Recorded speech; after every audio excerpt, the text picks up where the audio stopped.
이분은 시험 공부는 잘 하셨지만 돈 공부는 못 하셨어요. 아니, 아예 안 하신 것 같아요.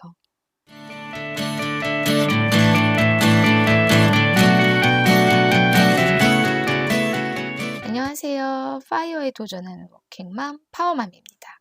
오늘은 자녀 교육 얘기를 해보겠습니다. 파이어족 여러분, 아이에게 사교육해야 할까요? 땡땡땡 해야 할까요? 본론으로 들어가기 전에 구독과 좋아요 눌러주시고 저한테 메일 보내주시면 파이어족 10억 원을 모아서 은퇴하는 현실적 방법 전자책을 무료로 보내드립니다. 여기로 메일 보내주세요. 자, 최근에 이런 기사가 있었어요. 어느 고시 합격자, 소위 엘리트이고 항상 1등만 하셨던 분이 공부는 잘 했는데 돈은 잘 몰랐나 봐요. 그래서 집을 안 사고 계속 돈을 모으고 계시다가 지금은 엄청난 상실감에 괴로워하고 있다. 이런 청원을 하셨다네요. 공부만 잘하면 될 줄 알았는데 뭐가 문제일까요? 이분은 행시에 합격해서 자랑스럽게 사무관으로 일을 하고 계셨는데 열심히 공부하고 열심히 일해서 돈 모아서 집을 마련하고 싶었는데 집값이 너무 올라서 서울 유지에 집을 마련할 수가 없다. 고시 합격자도 서울 유지에 집을 마련하지 못할 정도면 제대로 된 사회가 맞냐, 뭐 이런 취지의 청원을 하셨다네요. 여러분 혹시 이거 보셨는지 모르겠는데 어떤 생각이 드시나요? 이 정도 엘리트가 집을 못 살 정도면 정말 단단히 잘못된 사회인가요? 저는 좀 다르게 생각해요. 이분은 시험 공부는 잘 하셨지만 돈 공부는 못 하셨어요. 아니, 아예 안 하신 것 같아요. 자본주의 사회고 매년 통화량이 늘어나는 게 여러 지표로 보이는데 공무원 월급을 저금리로 저축을 해서 부동산이라는 자산이 상승하는 속도를 따라잡을 수 있을 거라고 생각하고 행동하신 점.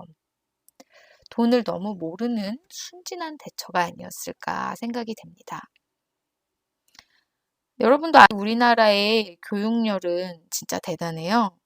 OECD 국가별 주당 사교육 참여 시간 보면 한국이 1등입니다. 1등. 근데 사실 우리 아이들은 여기에 나타난 한국 1등 3.6시간, 이거보다 훨씬 더 많은 시간 사교육을 받고 있는 것 같아요.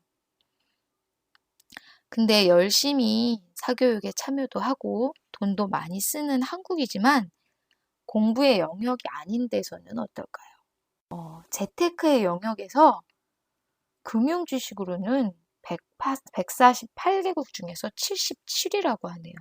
1위가 노르웨이고 4위는 이스라엘, 미국도 한 14위 정도 되고 일본도 38위나 돼요. 38위 나도 아닌데 38위인데 한국은 77위. 78위인 말리보다 약간 앞서는 정도로 공부를 이렇게 열심히 하는데 돈에 있어서는 왜 이렇게 순진한 뇌를 뽐낼까요?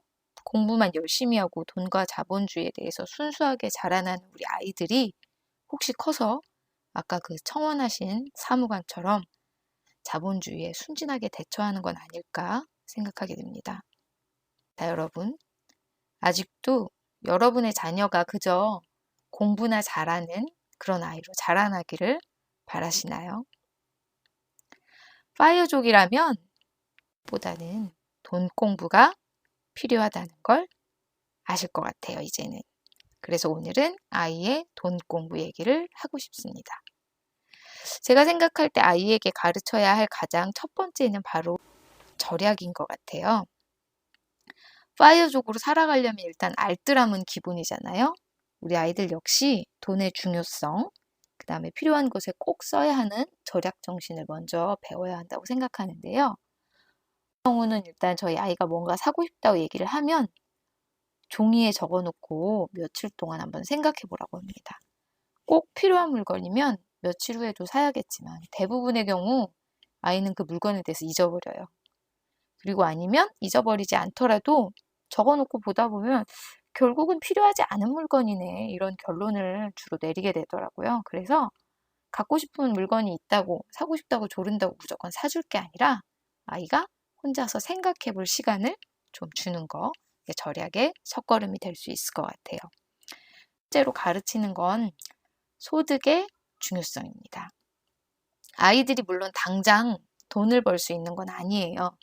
하지만 작은 집안일이라도 노력을 통해서 돈을 벌고 그 돈을 소중하게 여기도록 가르치고 있어요. 그래서 저희 집은 빨래 개기 500원, 심부름 가기 500원 이런 식으로 해서 소소하게 아이들이 집안일에 참여해서 용돈을 벌도록 해서 소득의 중요성을 깨닫도록 하고 있습니다. 그리고 아이에게 가르쳐야 할 세 번째로 투자입니다. 투자는 진짜 중요하죠. 아이에게 주식에 대해서 좀 개념을 알려주고 본인 명의 세뱃돈으로 주식 투자를 하도록 했어요. 종목은 제가 골라준 것도 있고 또 몇 가지 종목에 대해서는 아이하고 함께 얘기도 해봤는데요. 아이하고 얘기를 하면서 정말 잘 될 것 같은 회사 이런 걸 물어봤어요. 그랬는데 의외로 아이들의 촉이 상당히 맞더라고요. 이를테면 카카오. 저희 아이는 진짜 옛날은 아니지만 작년에 제가 주식 투자에 대해서 얘기를 했을 때부터 카카오라고 하는 거예요. 그때 저는 아이 말에 반신반의했는데 그 뒤로 카카오 주식이 정말 많이 성장을 했습니다. 이렇게 때로는 단순하게 접근한 주식들이 장기적으로 좋은 성과를 내는 결과가 많았어요. 그래서 아이하고 이렇게 세뱃돈으로 주식 투자를 시작하면서 투자를 가르치는 것도 상당히 좋은 돈 공부인 것 같습니다. 제가 아이한테 이렇게 어릴 때부터 투자를 가르치는 게 괜찮은 일일까 좀 생각을 해보긴 했는데요.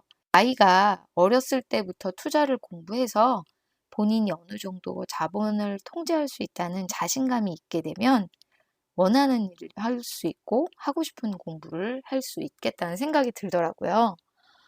실제로 부모님들이 아이들이 되길 원하는 최고의 직업이 의사, 변호사, 이런 고소득 전문직이잖아요. 근데 이제 의사가 되는 것은 고소득이긴 하지만, 명예도 따르지만 상당히 오랜 시간을 투자해야 되고 말도 못하게 고생을 많이 해야 합니다. 그리고 그런 전문직이 또 아이 적성에 안 맞을 수도 있잖아요. 그러니까 아이가 자본에 대해서 어느 정도 통제력을 가지고 본인이 투자를 통해서 경제적인 여유를 가질 수 있다면 꼭 고소득 전문직이 아니더라도 하고 싶은 일을 하면서 자유롭게 직업을 고를 수 있지 않을까 하는 생각이 들어서 저는 더더욱 아이에게 투자를 가르쳐야 한다고 생각을 하게 됐어요. 자, 오늘은 이렇게 파이어족의 아이 돈 공부에 대해서 알아봤습니다. 여기까지 파이어에 도전하는 워킹맘 파워맘이었습니다. 파이어에 도전하는 더 많은 영상을 보고 싶으시면 구독과 좋아요를 눌러주세요. 감사합니다.